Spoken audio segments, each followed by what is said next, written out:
I want to bring in someone that, one, I work with almost on a daily basis that is extremely just brilliant at what he does. So I'm bringing him in. Hey, James, how are you?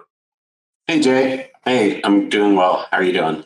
Good. It's I don't know how you're out in Connecticut. I'm in Brooklyn, and we're having a really bad day on the weather-wise, but we're having a great day talking about Python. Yeah. I see a little bit of sun coming out now, but Yeah, we had a yeah, little flurry here. I think you've had a bunch of great guests on today talking about building applications, building AI applications, which is really exciting. So I'd love to talk a little bit about how you can do this with Azure Cosmos DB as your data source. Well, you got no complaints from me about that. I'm really interested in hearing what you got to say because you always have some interesting things to share. So I'm going to let you get to it. If you have questions, please put them in the chat. We'll make sure that if there are any links to documentation, those get dropped into. So with that, James, please. Cool, awesome. So I'm really happy to be here today. I'll talk a little bit about building scalable generative AI apps with Azure Cosmos DB.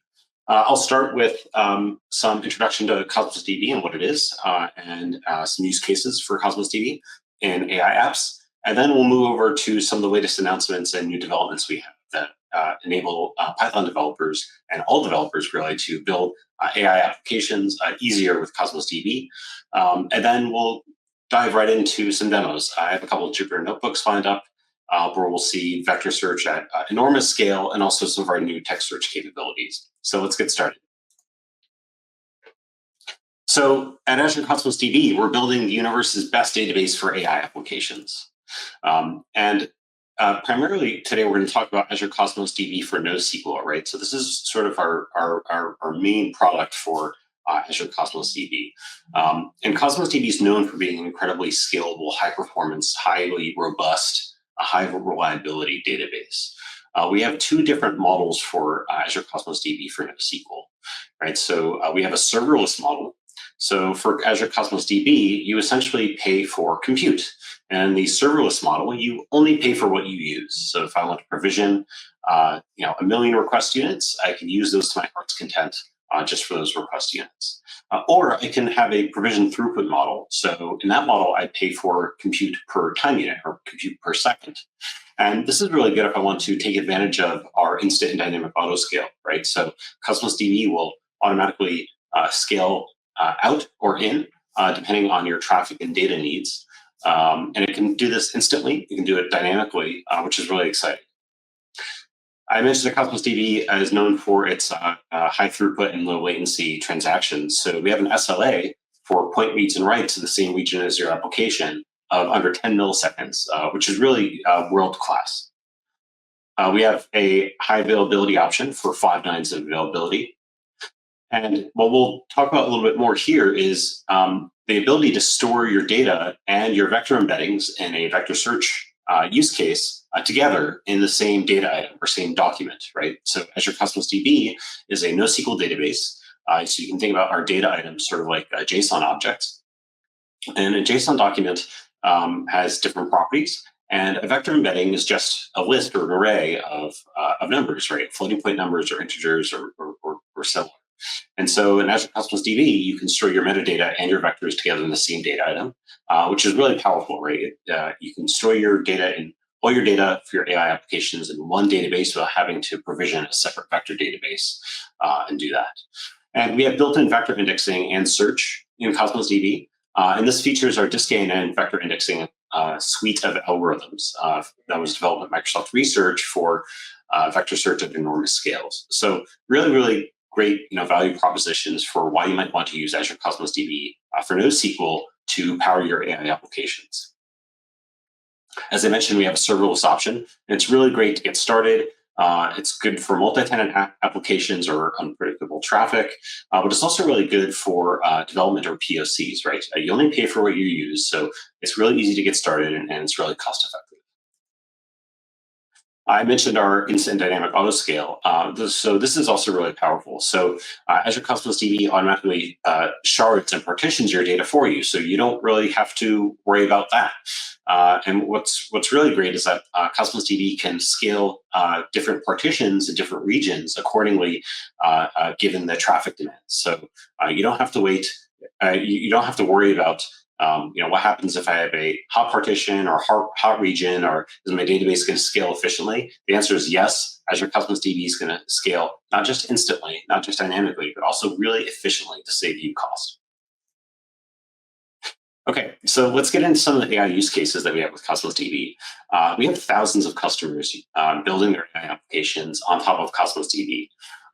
And there's a variety of use cases here that we can talk about. Going left to right, we have the use case of storing your operational and vector data together in one place, right? So storing all your data in one database removes the need to ETL your data into a separate data store, can help you maintain consistency in your data and reduce the complexity of your architecture. Built on top of that, we have lots of customers building retrieval augmented generation scenarios, right? So getting data from the database and using it to personalize large language models for particular use cases. And this is really, really powerful. It's pretty easy to do in Cosmos DB, and it's much, much cheaper than fine-tuning a model, right? Additionally, we have thousands of customers who have built out conversation or transactional histories in Cosmos DB. So as you're talking to your chatbot, if you've developed a chatbot application or even a multi-agent scenario, you may use conversations so that way you have your application has awareness of things you've talked about in the past. And Cosmos DB is fantastic for this. There's other use cases as well, including semantic caching. And in semantic caching, the idea is if you're already storing chat history in Cosmos DB, you can also vectorize it. So create a vector embedding that describes the chat history or the previous answers from large language models. And in your chat application, if you have users asking questions, maybe a user is asking a question that's already been seen previously, right? So instead of having to prompt your large language model and wait for a response, which could be costly in terms of time and money, what you could do is just do a super efficient, really cost-effective vector search in Cosmos DB instead, and pull a historical response that's stored in the database. And you could leverage that instead of having to call out to your large language model API. So this is really powerful because it reduces latency on these sorts of transactions, saves on token consumption, so it saves you cost. It also reduces latency, right? Doing a vector search in Cosmos DB is much, much faster than, say, waiting for a response from a GPT-4 model. And finally, we also have AI agents. So multiple AI agents working together to perform complex tasks. It's become really, really powerful and very, very popular lately. And so having a data store to log all of these agent-to-agent transactions or the statefulness of the agents is actually a really great use case for Cosmos DB as well. And as you can see at the bottom, we have tons of customers using Cosmos DB for these AI applications today. Probably most famously is OpenAI. Right, so ChatGPT scales with Azure Cosmos DB. They have more than 40 workloads running on one database in Cosmos DB. And if you've ever had a conversation with ChatGPT, you can be rest assured that your conversational data is stored securely and efficiently on Cosmos DB as the backend data store for the chat history. So, really great use case with OpenAI showing the power and the scalability of Cosmos DB to be able to handle hundreds of millions of users per month using the world's most popular large language model application. Okay, so we talked a little bit about Cosmos DB and some of the use cases. We had several announcements over the past month or so at our Ignite 2024 annual conference. And these are all, a lot of these announcements have to do with building generative AI applications, right? So we were super happy to announce the general availability of vector search using our DiskANN based vector index in Cosmos DB. So you can be rest assured that you can do vector search in a robust manner at scale in Cosmos DB and have confidence because this is a generally available feature in the database. Right, so when you do vector search in Cosmos DB, you get lots of stuff, right? We talked about the ability to store your data and your vectors together, but vector search in Cosmos DB is just another part of our query syntax, right? It's a system function that leverages a vector index data structure on the Cosmos DB backend. And so you can easily combine query filters with your vector search operations to hone in on the right vector search or the right results that you're looking for your application. We offer multiple types of vector indexes, like flat, which is a KNN-based method, or quantized flat, which is a compressed form of KNN-based. But we're really excited about our DiskANN-based index because it enables low latency, highly scalable workloads to run on Cosmos DB and take advantage of that in vector search. And of course, everything that we're going to talk about here is built on top of the Cosmos DB core value propositions, right? So what I talked about earlier about the serverless or provision throughput, our low latency for point reads, our global replication, our incident dynamic autoscale, our high availability, these all come with, these are all compatible with our vector search feature, right? So you can rest assured, you can be very confident and be rest assured that Azure Cosmos DB is an incredibly scalable and robust database that you can also do vector search in very quickly and efficiently. I talked a little bit about DiskANN. I'll probably just leave this up here, and you can go check out our white paper for more details. But DiskANN is really sort of the crux of what enables the full leverage of the Cosmos DB backend for low latency, highly scalable vector search, right? So the idea is compared to most vector databases today, which use in-memory indices, DiskANN leverages memory on the compute, but also our high-speed SSDs, which make up the backbone of Cosmos DB storage. And the idea is that you have compressed vectors in memory and a full fidelity uncompressed vector graph on the high-speed SSDs, and efficient algorithms for constructing the graph data structure for the vector index. And these combined lead to very efficient vector search at any scale using Cosmos DB. So I encourage you to check out our white paper and learn more about DiskANN in Cosmos DB. So in addition to vector search, we're also really excited to talk about, we now have full text search and full text ranking in Cosmos DB. So you can do full text search and leverage a full text index with a bunch of different text analyzers, and also rank documents based on their BM25 score, right? So BM25 is a standard, industry standard way of computing the relevance of different documents according to the frequency of key terms or phrases in the documents. And so we are super happy to announce this in Cosmos DB, and it's currently rolling out to all the Azure public cloud regions as we speak. Now, combining full text search and vector search, you get hybrid search. And in hybrid search, you are able to have improved relevancy for your search results, right? So if I'm searching for text, I may want to use vector search, or I may do a full text search or use this BM25 scoring. You really unlock a whole ton of power by combining the two for more relevant search results. We can see in this example query, it's super easy to implement as well in our query syntax. Okay, so I've talked a lot about Cosmos DB. So we talked about Cosmos DB core. We talked about generative AI use cases and some of our exciting announcements at Ignite over the past few weeks. What I'm going to do now is cut over to my VS Code, where I have a couple demos to show you. So let me minimize this, and we'll go right here. Cool. So here's my VS Code window. Let me minimize that a little bit. So what we're going to do here is I have a Cosmos DB collection set up with 100 million vectors. And we're going to see how quickly Cosmos DB can do a vector search across these 100 million vectors.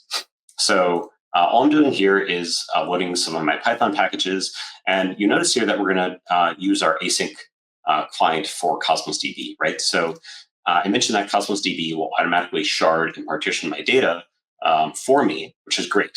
So in this scenario where I have 100 million vectors in one collection, Cosmos DB is automatically sharded my data into 8 partitions. So what I want to do is I want to use our async client, so that way I can execute a vector search query and it will hit all of the partitions simultaneously.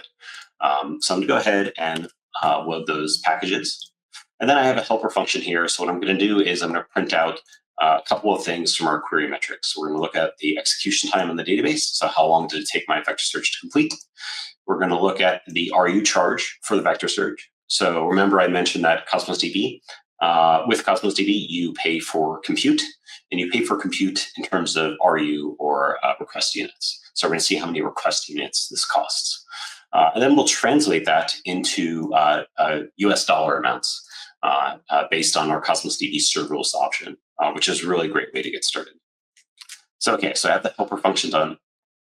Now I have my connection details already in an environment file, so I'm going to go ahead and load those. And then I'll connect to my Cosmos DB database and collection here. Now I have a sample vector that I'm going to do a search on, so I'll load that. And now we're ready to go. So I have a function here for just querying different partitions. So I'm going to go through each partition and run the query. And then I have another helper function here to make use of our asynchronous client, right? So I'm going to connect to our Cosmos DB resource with my credentials, our database, and our container. And then I'm going to hit all the partitions simultaneously and get the results back. So I'll with that helper function. And then here's an example of the query I'm going to run. So I'm going to select the top 10 items. I'm going to project an ID for the document. And then I'm also going to project the vector similarity score. And I'm going to order by the vector similarity score here. So this will leverage our DiskANN based index for really efficient vector search. So we'll go ahead and load that. And okay, so now we're ready to go run our query. And so we'll go ahead and run that. And the results came back super fast, right? So we can see here are some of the results that came back. I can see the ID, I can see the vector similarity score. And again, these are based on the Euclidean distance metrics. So lower score is more relevant here. And so I can see that the lowest score is up top and the scores increase as we go down. Taking a look at those query execution metrics. Here I can see that on the Cosmos DB backend, it took 37 milliseconds for this vector search query to run. That is incredibly fast, right? So 37 milliseconds for it to run across all the 8 partitions on 100 million vectors, really fast. I paid about 164 RUs here. And translating that into dollar amount, right? This is $0.0000409. So translating this into something that's a little bit more tangible. When you do a vector search and generate embedding, say with Azure OpenAI, that has a certain cost associated with it. Just generating the vector embedding itself. This vector search costs about a quarter of that price, right? So it's extremely, extremely cheap. You don't have to worry about vector search being some part of your generative AI pipeline that's going to be high latency or that's going to be expensive. With Azure Cosmos DB, it's going to be low latency and also incredibly, incredibly cheap. So really, really cool, really, really powerful. I encourage you to get started and check it out. We have some resources for you at the end of this, so you can go take a look. Okay, so we saw an example of vector search at high scale. Now what we're going to do is we're going to switch gears into another notebook, and I'm going to show you a few of the different search methods that we have today in Azure Cosmos DB. So we're going to cover full text search. So we'll look for documents in our collection that have particular key terms that we're looking for. And then we'll do a full text search that's ordered by our BM25 score. So we'll do a ranking based on this BM25 score and see what the results look like. We'll do a simple vector search, and then we'll do a hybrid search. So this is the vector search combined with the BM25 score, and these are fused together using the RRF function, which is a pretty standard way of combining multiple different search methods. And we'll see what the results look like in all these different ways. Okay, so we'll get started here. I'm going to go ahead and load my Python packages. And just like before, I have an environment file with my connection strings, so you don't have to see those. So we'll set up my connection details here. And then I have a collection that's set up that has a whole bunch of different scientific papers, right? So it has thousands and thousands of scientific articles from archive.org. Has the titles of these scientific papers, has the abstracts, some data about when they were published, some data about the authors. And I've also gone ahead and created Azure OpenAI vector embeddings for for these papers, right? So I did this a little while ago, so I was using the Ada 2 model. If you're going to do this now, I'd encourage you to use the text embedding 3 large model, but we'll go ahead and still do this with our Ada 2 model. Okay, so now we'll connect to our Cosmos DB resource and to our Azure OpenAI resource. Now, I've created just a little helper function here for creating the vector embeddings from Azure OpenAI, and this is just to make my life a little bit easier later on. So let's take a look at some of our search terms now, right? So we're going to search for academic papers that contain the terms quantum particles and electron interactions. And we'll also create our Ada 2 vector embeddings from this because we're going to want to do vector search and hybrid search later on. And then we'll also split these terms into individual, this string into individual terms, so that way we can do our full text search as well. Okay, so we have a couple different ways of doing full text search in a where clause in Cosmos DB. You can use the full text contains if you're looking for a particular term. You can use full text contains all if you're looking for documents that contain all the search terms that you're looking for, or you can use full text contains any if you're looking for documents maybe that contain at least one of these key terms that you're looking for. So I'm going to use that here. So what I'm going to do here is I'm going to query 5 documents. I'm going to project the ID, the title, and the abstract. Remember, this is a scientific paper, so I want to see some details about it. And then I'm going to use a where clause and use the full text contains any clause here. So I'm going to go ahead and run that, and we'll look at what the results look like here. Okay, so here I can see my results. They're not ranked in any particular order, right? I don't have an order by in my query. I can see that the results maybe contain some of the key terms that I was looking for in the abstract, right? So here I can see in the abstract, I have a couple of the key terms that I was looking for, like you can see I have quantum here, and this one I can see that I have a few of the key terms as well. So that's really interesting, right? So what I can see here is that when I'm searching for a document, right? When I'm searching for a document in Cosmos DB, if I use this full text contains any clause, I'm sort of guaranteed to find documents that have at least some of the key terms that I'm looking for here, right? So that's really cool. But maybe I want to see if I can do better, right? Maybe I want to order by some relevancy of my key terms. So I'm going to go ahead and use the full text ranking method here.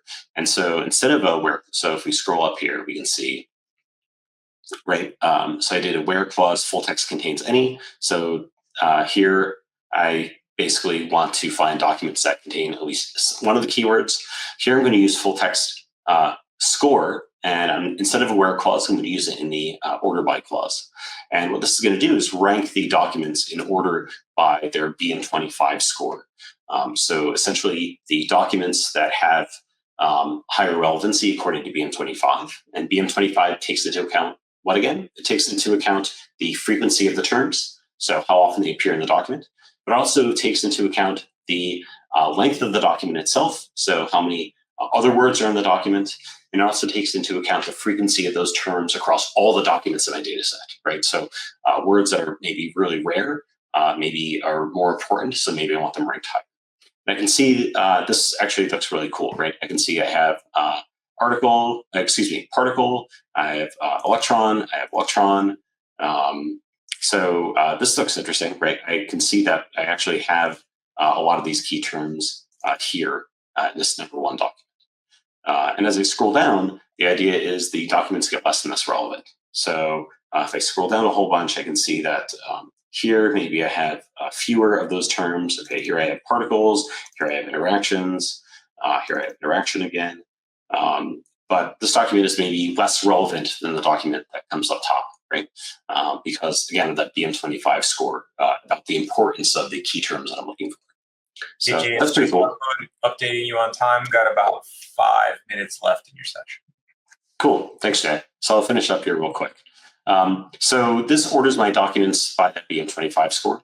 I can also do a vector search, which we saw previously, and this orders my documents by my vector similarity score, right? So the ones with the highest score, this time I'm using cosine similarity, so the highest score comes up top, and then it's sorted in descending order with vector similarity score. But if I want to combine the two, the BM25 score and the vector similarity search, I can do a hybrid search. So here I'm selecting, again, my documents and projecting a vector similarity score. This time I'm ordering by the rank of the RF score, and RF score takes into, or RF function takes into account two scores, the full text score and the vector similarity score here. And when I run that query, now what I can see is that my results are not necessarily ordered by vector similarity, right? Because this one is 0.86, but this one that's ranked higher is 0.85 from vector similarity, from the cosine similarity. But what this does is it takes into account both the vector similarity score and the BM25 score and fuses them together for higher relevance. So in the hybrid search, we see this two-particle scattering matrix article is the one that's most relevant to my search query.